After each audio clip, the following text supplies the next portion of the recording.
하나님께서 우리에게 주시는 말씀 창세기 12장입니다. 12장, 창세기 12장 1절과 2절 말씀입니다. 창세기 12장 1절과 2절. 함께 합독하겠습니다. 여호와께서 아브라함에게 이르시되 너는 나의 고향과 친척과 아버지의 집을 떠나 내가 내게 보여줄 땅으로 가라. 내가 너로 큰 민족을 이루고 내게 복을 주어 내 이름을 창대하게 하리니 너는 복이 될지라. 아멘. 오늘과 내일은 성경에 게시된 성전의 무엇인지를 창세기로부터 계시록에 이르기까지를 개괄적으로 살펴보는 시간을 가지도록 하겠습니다. 성전이라는 것은 하나님의 통치의 장소죠. 그래서 이 성전에는 특별히 법궤 안에, 지성소에 있는 법궤 안에 들어있는 것은 돌판과 아론의 쌍난 지팡이와 그리고 만나가 들어있지 않습니까? 그 돌판이라는 것은 하나님의 임재를 상징하고, 만나는 뭡니까? 교제. 아론의 쌍난 지팡이는 통치. 결국은 성전은 하나님의 통치와 임재와 교제를 드러내주는 것이라는 것을 알 수 있습니다. 이 성전에 대한 묘사가 창세기 1장, 2장, 특별히 에덴 동산을 보면 성전의 묘사와 에덴 동산의 묘사가 유사한 것입니다. 성전은 결국은 무너진 에덴 동산을 회복하는 그러한 수단으로서 지어진 것이 뭐냐? 성전입니다. 그래서 성전의 내부에 들어가면 벽에 뭐예요? 마치 생명나무를 연상케 하는 나무들이 쫙 새겨져 있고, 그리고 성전을 장식하고 있는 것이 뭐예요? 금이잖아요. 에덴 동산을 묘사할 때 보면 금이 하늘로 온 땅을 둘러싸고 나오지 않습니까? 그래서 원래 첫 번째 의미로서의 성전은 성전 가운데 특별히 지성소는 에덴 동산에 있습니다. 자, 왜냐하면 이 말씀을 한번 생각을 해보십시다. 우리가 성전이라고 할 때 가장 중요한 개념이 뭐라고요? 하나님의 임재, 통치, 교제와 같은 것들, 그렇죠? 자, 그러면 특별히 아론의 쌍난 지팡이와 돌판과 그리고 만나 같은 그 방안이 어디에 있다? 지성소 안에 있는 법궤에 있습니다. 가장 센터 중에 센터, 그렇죠? 자, 그러면 성전 전체는 하나님이 임재를 하는데 그 중에서도 특별히 통치와 교제가 더 강조된 곳은 지성소라는 거죠. 왜요? 그 안에 쌍난 지팡이와 아론의 그 망아리가 있지 않습니까? 성전 전체가 하나님의 교제와 통치와 임재를 상징하는데 그 중에서도 핵심이 아니라 지성소. 지성소를 통해서 이게 하나님의 임재가 펼쳐나가는 겁니다. 하나님께서 온 세계를 만드셨죠. 창세기 1장과 2장. 온 세계를 무에서 유로 창조하셨든 아니면 무질서 가운데 온 세상을 질서 있게 창조하셨든 어쨌든 온 세상 가운데 하나님이 이제 질서를 부여하시고 거하게 되었다. 그 말은 뭡니까? 온 세상이 원래는 하나님의 성전입니다. 하나님이 임재하는 곳이 성전이니까. 그러니까 사실은 지구뿐 아니라 온 우주 만물이 하나님의 임재 속에 있죠. 하나님이 온 우주 만물을 다 덮고 있죠. 이 메타포, 이 비유, 이 환상을 꿈꾸었던 자가 누굽니까? 이사야죠. 6장을 보면 하나님의 성전을 하나님이 옷자락이 다 덮었다. 이 말은 뭡니까? 온 세상을 하나님이 덮고 있다. 온 세상을 하나님께서 통치하고 하나님의 임재가 있다. 그게 뭡니까?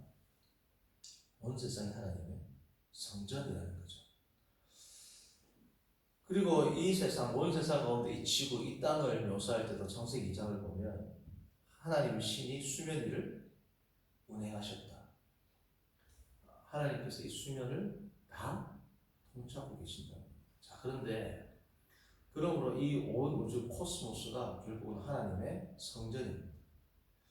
그런데 특별히 이 땅, 그 가운데 에덴 동산을 택해가지고 거기서부터는 하나님이 통치와 임재 플러스 뭐가 더해지는 거예요? 교제가 생기는 거예요. 모든 해와 달과 온 만물을 하나님이 통치하시죠. 그리고 그 가운데 임재하시죠. 그러나 그들과 인격적인 교제를 하는 게 아니죠. 온 해와 달과 뭐 교제를 한다든지, 뭐 돌이라든지 나무라든지 동물이라든지 우리 인간이 하나님을 예배하는 방식으로서의 그러한 교제는 하지 않지 않습니까? 그러니까 하나님께서는 특별히 교제, 하나님의 형상을 닮은 인간과 교제하기 위해서 택한 장소가 뭐다? 에덴 동산. 이 에덴 동산에서부터 너희는 번성하고 땅에 충만하고 정복하고 다스리라. 이 에덴 동산에서부터 하나님의 형상인 인간들이 확대된다는 거예요. 온 세상이 하나님께서 임재와 통치의 대상에서부터 에덴 동산을 중심으로 해서 온 지구, 온 세상을 뻗어나가는데 뭐를 뻗어나간다?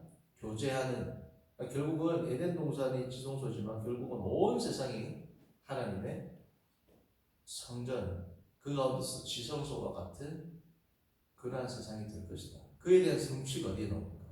계시록 21장 22장. 새하늘과 새 땅이 나오는데 이 새하늘과 새 땅은 또 뭐라고? 새 예루살렘이에요. 새로운 성전을 의미한다. 그래서 이 성전에 대한 가르침은 창세기 1장부터 계시록 22장까지 전체를 주도하는 하나의 큰 주제가 됩니다. 왜요? 성전이라는 말 자체가 하나님의 임재와 통치와 교제를 드러내주는 귀한 뭐예요? 하나의 장치라. 그렇기 때문에 사실은 온 세계와 온 우주가 하나님의 성전이라는 말은 온 세계, 그러니까 온 우주에 대한 입장이 뭡니까? 하나님의 성전이다. 그러므로 온 세상과 온 우주가 사실은 뭐야? 원래는 이 모든 장소가 다 거룩한 장소인 거죠. 왜? 하나님이 다 계신 곳이기 때문에. 그렇기 때문에 이 올바른 이것이 뭐예요? 이론론적 세계관입니다. 이원론적 세계관은 뭐야? 교회는 선하고 세상은 악하다. 성경에서 말하는 세상이 악하다는 것은 하나님을 대적하는 세상을 의미합니다. 그렇죠? 그러나 이 모든 세상도 하나님께서 통치하시고 회복해야 할 수단이죠. 그러니까 로마서 같은 것들도 보면 피조물이 탄식한다. 창세기를 보면 피조물이 누구로 말미암아 고통을 하게 되는 겁니다. 인간을 통해서이죠. 땅에도 엉금기게 되고 로마서에도 8장에 보면 탄식하고. 그러니까 하나님께서 이 온 세상을 거룩하게 만드셨는데 인간에 의해서 또 온 세상이 다 어떻게 돼요? 파괴되었죠. 그러니까 이 성경적 세계관은 본디 처음부터 이론론적입니다. 성과 속의 구별이 있어야 없어요. 온 세상이 하나님의 통찰이죠. 그러므로 올바른 세계관, 이론론적 세계관을 가지고 있다면 당연히 이론론적 예배관으로 나가게 돼 있어요. 그러니까 삶의 예배와 그리고 예전적 예배, 교회 안에서의 예배와 교회 밖에서의 예배를 항상 우리가 통합적으로 이야기할 수 있는 이유가 뭡니까? 이 세상이 비조될 때부터 이미 이론론적 통합적인 세계관으로 통합적인 세계로 하나님께서 창조하셨기 때문에 그 말은 뭐다? 온 세상이, 온 우주가 다 하나님의 성전이다. 원래는. 그게 파괴되기 시작하는 거죠. 자, 그래서 하나님께서는 그걸 인간을 특별히 창조한 이유는 뭐다? 교제하시기 위해서. 단순히 통치하시고 하나님이 거하시는 것뿐 아니라 하나님의 인격적인 사랑의 교통의 대상. 원래는 인격적인 사랑의 교통의 대상은 삼위일체 하나님 외에는 없죠. 사랑이라는 이 뭐예요? 개념을 가지고 설명하자면 성부 아버지, 성부 하나님은 사랑하시는 분. 그렇죠? 성자 예수님께서는 사랑을 하나님으로부터 받으시는 분. 근데 사랑을 하시는 분과 사랑을 받으시는 분, 이것은 결국은 뭐예요? 사랑을 하고 사랑을 받으면 이게 사랑이 교통이 일어나죠. 이 교통, 이 사랑이 뭐야? 성령으로 설명을 하는 겁니다. 그렇죠? 이 사랑이라면서 설명할 때. 자, 근데 이건 신비한 겁니다. 성부 하나님이 사랑을 하시고 성자 예수님 사랑을 받는데 동시에 사랑을 하고 받는 게 교통이 일어난다는 건 무슨 뜻이에요? 성부 하나님도 사랑을 받는 겁니다. 성자 예수님으로부터. 성자 예수님도 성부 하나님을 사랑하는 거죠. 사랑의 시작은 성부 하나님이지만 교통이라는 건 이러한 아름다운 신비한 관계가 설정이 됩니다. 하는 사람이 곧 받는 사람이 되고 이게 뭐야? 상호 교통이 일어나는 것. 그게 뭐야? 사랑입니다. 삼위일체 하나님으로부터 이 사랑은 완벽했습니다. 그렇죠? 부족한 것이 없었어요. 오히려 이 완벽한 사랑이 흘러넘쳤죠. 이 흘러넘치는 이 사랑으로 만들어진 피조된 것이 뭐다? 온 세상이고 그 가운데 특별히 삼위일체 하나님의 교제의 대상을 내부적인 하나님의 존재가 아니라 내적인 이 교통이 아니라 외적인 대상을 통해서도 하겠다라는 하나님의 아름다운 그리고 선한 그 작정이 뭐다? 인간을 창조하신 것이다. 그러니까 인간이 하나님의 철저한 피조물이면 사랑의 대상이 되는데 동시에 하나님을 사랑하는 존재가 되고 하나님은 인간으로부터 사랑을 받게 되는 거죠. 온 세상을 창조하신 창조주가 마치 수동태에서 쓰이는 것처럼 사랑을 받는, 사랑을 당하는, 사랑을 입는 존재가 된다는 것 자체가 엄청난 겸손 아닙니까? 세상을 창조하시고 이 모든 것들을 사랑하시는 하나님께서 사랑이 부족해서가 아니라 하나님의 섭리 가운데 한낱 미물에 지나지 않는 인간으로부터 사랑을 내가 받겠다. 그가 나를 사랑하는 존재로서 주체적인 존재로 삼겠다라는 이 하나님의 결단과 하나님의 뜻이 뭐냐? 인간 창조입니다. 그러니까 어마어마한 존재인 거죠, 인간이. 그래서 하나님께서 창조하신 것이 뭐다? 하나님의 형상과 모양을 본따서 만든 인간이다. 근데 이 인간은 그러므로 이 인간이 하나님으로부터 피조가 되고 창조가 되었는데 그래서 우리가 여기서 잘 알 수 있는 것은 뭐냐면 우리가 하나님께서 인간을 찾아오셨다라는 말을 하잖아요. 창세기에서도 그렇고 그것은 하나님의 계시를 강조한 표현입니다. 하나님께서 인간을 찾아오시지 않으시고 하나님께서 인간에게 드러내시지 않으신다면 인간은 하나님을 인간이 알 수 있는 방법이 있어요, 없어요?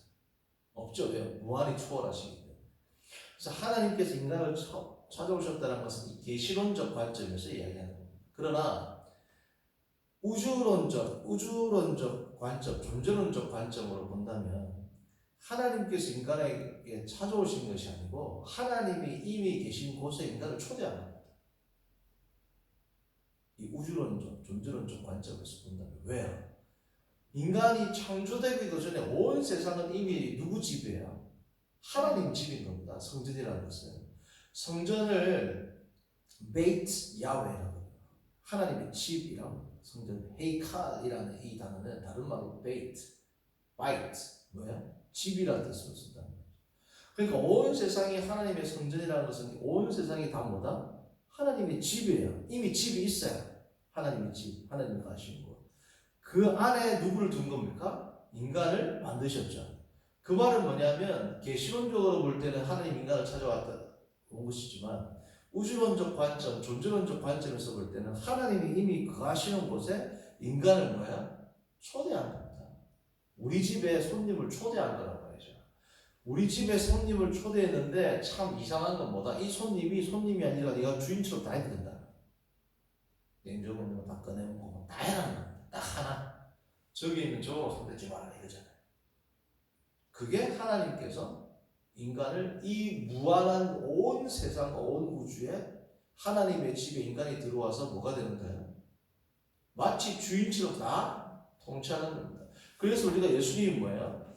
예수님께서 너희가 나와 함께 12보좌에 앉아 온 세상을 통치한다. 온 우주를 통치한다. 그래서 이 세계관, 이 우주론적 세계관에서 볼 때는 하나님의 세계에 인간을 초대하게 된 것. 이게 인간을 창조한 것.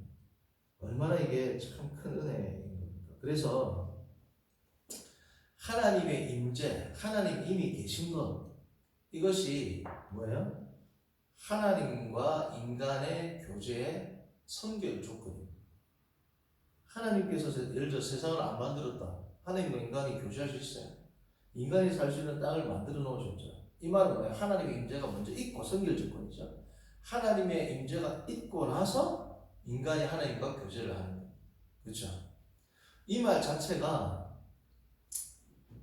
아닙니다. 이렇게까지 이제 정리를 하고 그리고 다음 내용을 이제 배워보면, 그런데 이 하나님의 임재와 하나님의 교제와 하나님의 통치가 있는데, 이 위대한 하나님과 인간과의 관계, 교제, 사랑을 끊는 딱 하나의 요소가 있는 겁니다. 아까도 손님을 초대했는데 딱 하나만 하지 말라고 그랬죠. 그것을 성경에서는 뭐라 그래요? 죄라는 거죠. 죄. 이 죄라는 것만 없으면, 죄가 뭐예요? 자기가 손님인 걸 까먹는 겁니다. 다 모든 걸 다 해라는 거예요.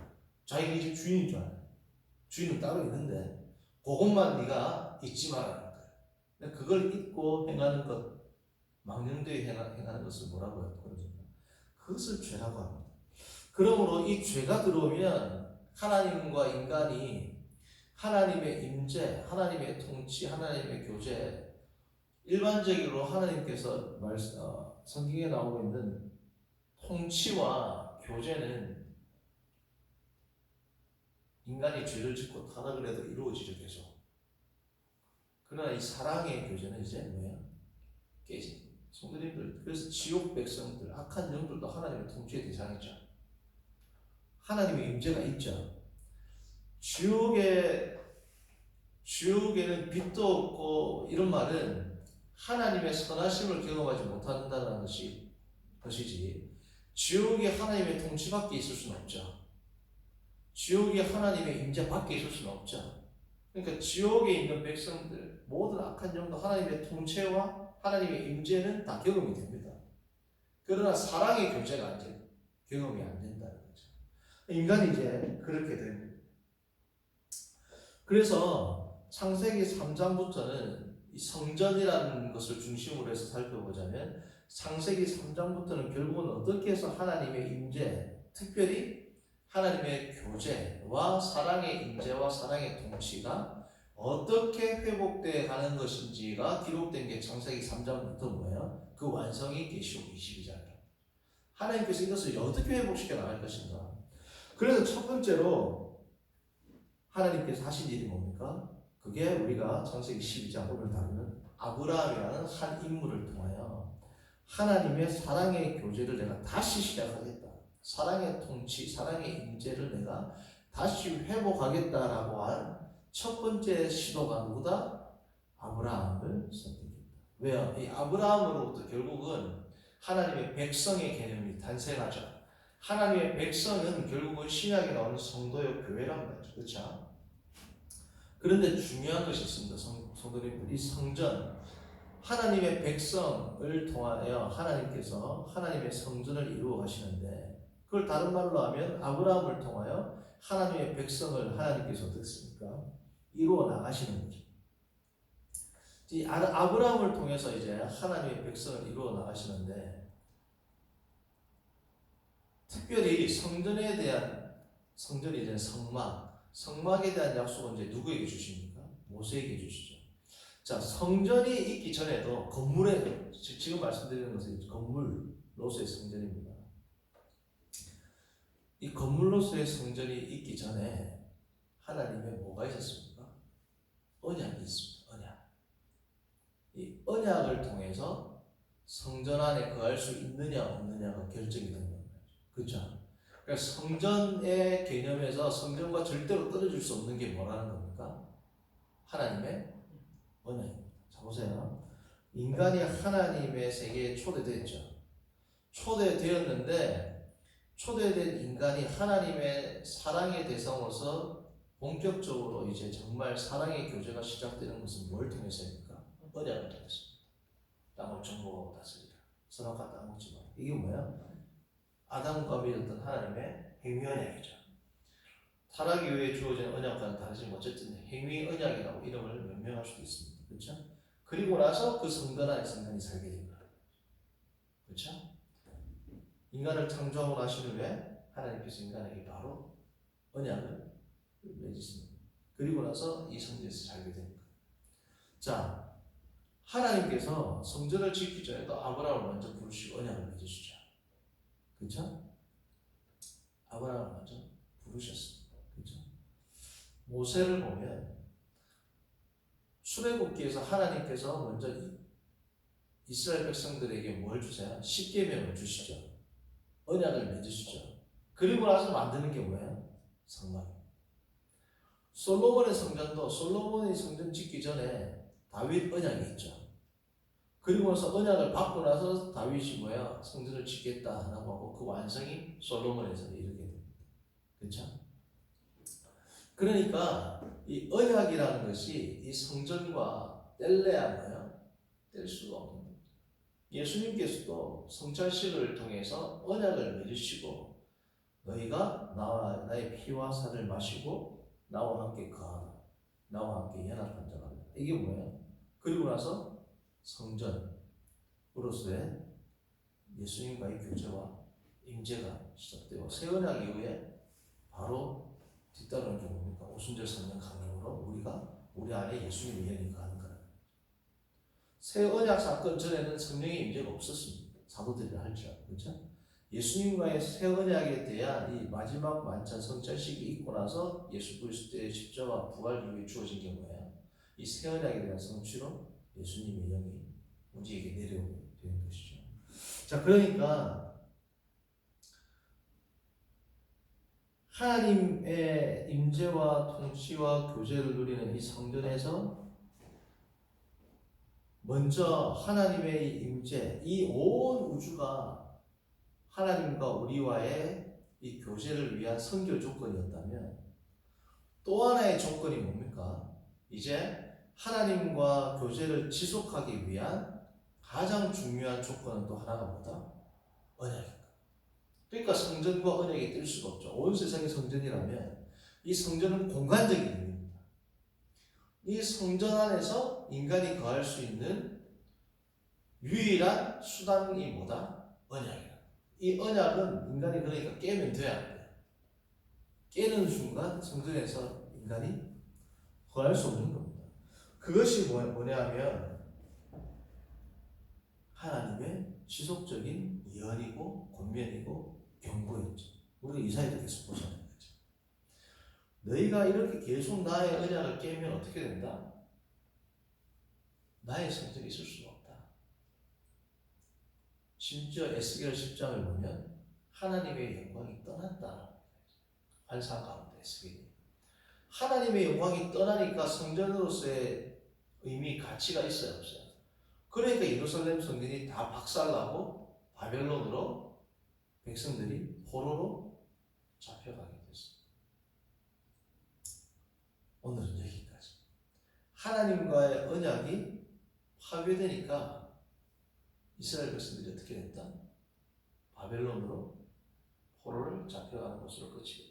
이걸로 끝났다. 그럼 얼마나 슬프겠어요. 그에 대한 회복, 그에 대한 완성은 내일 살펴보겠습니다. 자, 오늘은 중요한 주제가 뭐라고요? 온 세상이 하나님의 성전이다. 그리고 이 온 세상이 하나님의 성전인데 인간의 죄로 파괴되었다. 그래서 이 온 세상의 성전을 회복하기 위해서 만든 게 뭐다? 성전이라는 거예요. 우리가 잘 아는 예루살렘 성전, 그 이전에 모세가 세운 성막, 이것을 통해서 온 세상을 다시 뭐로 만들겠다? 하나님의 성전으로, 파괴된 성전을 회복된 성전으로 내가 다 만들겠다. 이것이 하나님의 마스터 플랜인데 그것이 기록된 것이 창세기 3장부터 이제 22장이 되는 거죠. 어떻게 이것을 회복할 것인가? 그 회복을 하나님께서 뭘 통해서 한다? 작은 성막, 모세를 통해서 주는 성막, 솔로몬에게 주는 이 성전을 통해서 온 세상을 회복하겠다라는 한 구절을 갖다 찾겠습니다. 에베소서입니다. 에베소서. 이 사상이 에베소서에는 교회를 통해서 드러납니다. 에베소서 4장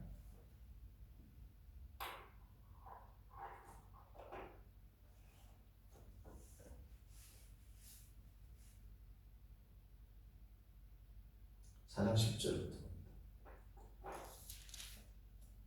자, 제가 읽어볼게요. 내리셨던 그가 곧 모든 하늘 위에 오르신 자니 이는 만물을 뭐라고요? 자, 만물을 충만하게 하나님의 영광으로 충만케 한다. 이게 결국 지금 성전으로 보면 뭐예요? 하나님의 영광을 회복하는 거죠. 온 세상, 온 만물, 온 우주가 다시금 하나님의 회복된 아름다운 성전으로 만들게 하기 위한 그 사역이 누구의 사역이다? 예수 그리스도의 사역이라는 거죠. 그렇죠? 삼위일체 하나님의 사역이라는 겁니다. 성부 하나님과 성자 예수님과 성령 하나님의 사역이라는 겁니다. 자, 10절은 온 우주를 회복하시려고 하는 뭐야? 하나님의 삼위일체 하나님의 이 사역을 이야기를 하는데 6절도 보세요. 하나님도 한 분이시니 곧 만유의 아버지라 만유 위에 계시고 만유를 뭐라고요? 통일하시고 만유 가운데 계시고 통일하시고는 만유를 관통한다는 거예요. 그러니까 만유 위에 있고 만유를 통해서 있고 만유 가운데 그러니까 하나님께서 온 하나님의 영광과 임재가 온 만물 가운데 충만하다라는 것을 위에 통해서 안에라는 전치사를 통해서 강조하는 거죠. 이 세 가지를 통해서 온 만물을 하나님께서 성전으로 회복시키려고 하시는데 뭘 통해서 한다? 11절. 그가 어떤 사람은 사도로, 어떤 사람은 선지자로, 어떤 사람은 복음 전하는 자로, 어떤 사람은 목사와 교사로 삼으셨으니 사도, 선지자, 복음 전하는 자, 목사와 교사 다 어디 있는 직분이에요? 교회 직분이죠. 온 만물을 회복하는데 뭘 통해서 하겠다? 교회를 통해서.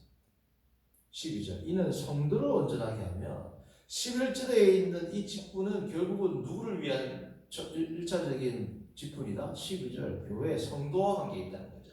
성도를 온전하게 하고 봉사에 일어나게 하며 그리스도의 몸을 뭐라고요? 세운다. 그리스도의 몸을 세우는 교회를 통해서 온 만물을 뭐야? 회복하겠다. 그게 구약에서부터 나온다는 거예요. 뭐예요? 에덴 동산의 회복은 결국은 성전, 성막을 통해서인데 이 성전, 성막을 통해서 에덴 동산뿐 아니라 온 세상을 뭐야? 하나님께서 회복하시겠다. 그게 하나님의 거대한 섭리라는 거예요. 자, 그런데 이 회복에 참여하는 큰 복, 이 위대한 사역을 우리가 감당하는데 그것을 감당하기 위해서는 딱 하나의 조건만 있다. 그게 뭡니까? 언약. 언약을 지킬 때 이 위대한 사역을 감당하는 거죠. 언약을 안 지키면 이 위대한 사역을 감당 못하는 것뿐 아니라 어떻게 나에 쫓겨난다. 망하게 된다. 성전에서 살 수 없다. 그러한 뭐예요? 위치가 우리의 위치입니다. 성도님들 오늘 하루도 우리가 오늘 이 성전에서 가장 중요한 개념이 뭐다? 언약입니다. 새 언약을 받은 우리가 오늘 하루도 말씀, 주님의 말씀을 붙들고 하나님의 말씀 가운데 살아간다면 이게 뭐예요? 우리가 성전을 회복하는 거예요. 하나님의 통치를 회복하는 거예요. 온 우주를 회복하는 거예요.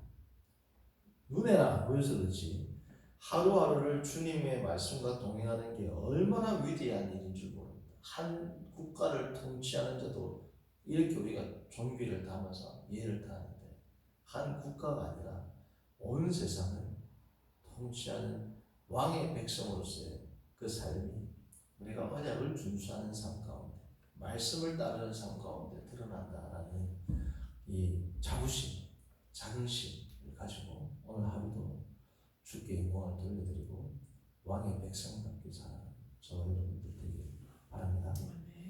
살아신 하나님 아버지, 오늘 우리가 창세기 12장 1절, 2절을 보면서 먼저 이 창세기를 우리가 계속 보고 있는데 창세기에서부터 드러나는 성전, 구약에서 드러나는 성전, 이 신약 시대에 어떻게 완성이 되고 그리스도를 통하여 완전히 완성되게 될 것인지 우리가 짤막하게 우리가 오늘도 생각하게 하시면 감사합니다. 하나님, 우리가 오늘도 주의 말씀을 지키는 위대한 삶을 살게 하시고 왕의 백성답게 작은 왕답고 작은 그리스도답게 그리스도인답게 살아가는 우리 모두가 되도록 인도하여 주옵소서. 예수님의 이름으로 기도합니다. 하늘에 계신 우리 아버지여, 이름이 거룩히 여김을 받으시오. 나라의 마옵시며